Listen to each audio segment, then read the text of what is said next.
Que ça soit chez Sony, Panasonic, Canon ou même Nikon plus récemment, il est pas rare de trouver des appareils photo mirrorless avec des capacités vidéo assez énormes. Ces appareils nous proposent de la 4K avec un assez bon débit et en plus une couche logicielle avec les Zebra et du peaking, ce qui les rend assez polyvalents et donc très intéressants aussi bien en photo qu'en vidéo. Je me suis demandé si c'était vraiment une bonne idée d'aller toujours plus loin dans les capacités vidéo des appareils photo. On va voir ça tout de suite.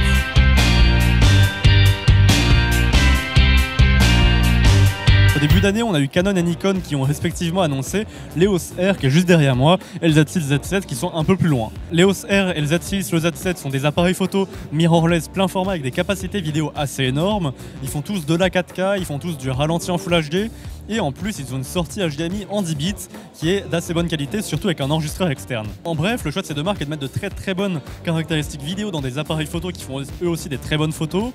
Mais je me suis demandé si en fait rajouter des capacités vidéo aussi grosses sur des appareils photo, ça allait pas empiéter notamment chez Canon, chez sa série cinéma. J'ai malheureusement pas pu avoir de réponse de quelqu'un de chez Canon sur cette question, mais pour avoir un peu testé l'EOS R et surtout analysé sa fiche technique, j'ai du mal à voir dans quelle situation par exemple on irait acheter une C100 par rapport à un EOS R, parce que en dehors de la question de l'ergonomie où là la C100 est bien sûr au-dessus de l'EOS R, malgré ses défauts, l'EOS R est au-dessus de la C100, en tout cas sur le papier.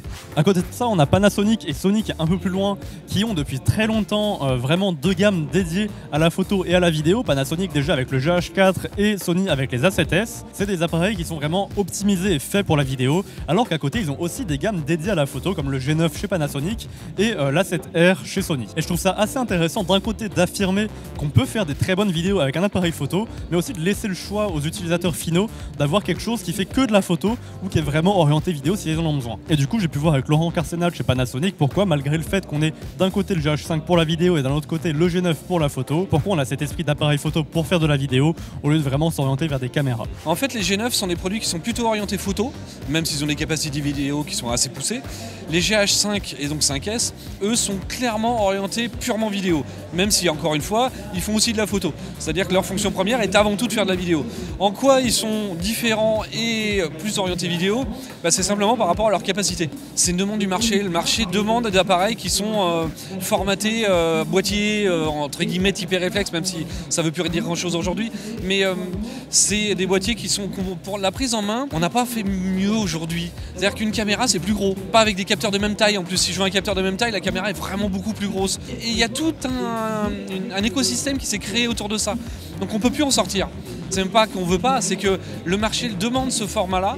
Mine de rien, aujourd'hui, une grosse majorité des réalisateurs dans le monde utilisent des GH pour faire leur repérage terrain, parce que ça fait de la vidéo, mais ça fait aussi de la photo. À côté de ça, il y a toujours des appareils qui, eux, sont vraiment dédiés vidéo, photo, je veux dire.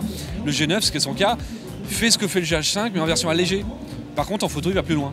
Et finalement, j'ai aussi demandé pourquoi ne pas faire un peu comme Blackmagic, des appareils qui n'ont pas du tout cet aspect photo, mais qui auraient par exemple les capacités d'un GH5S dans le corps d'une caméra, et donc avec l'ergonomie et les connectiques d'une caméra. Ça a déjà existé, ça s'appelait la F101 chez nous. C'était une caméra de cinéma qui était pas du département donc grand public, mais du pro chez nous.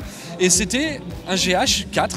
Dans une caméra de cinéma. Je schématise un peu, c'est plus compliqué que ça, mais c'était la même monture, donc des optiques micro 4 tiers, un capteur de GH4 dedans, et mais avec une ergonomie de caméra de cinéma. Donc c'est déjà en fait le croisement des familles, il existe déjà en fait. Même si on ne peut tirer aucune certitude de ces informations, je ne pense pas que Panasonic et Sony vont annoncer des caméras prochainement. Panasonic étant très attaché au mirrorless et Sony ayant déjà la FS5 qui est assez bonne. Par contre, une actualisation des Canon C100 et Blackmagic Ursa Mini 4K pourrait être assez intéressante et je pense ça possible.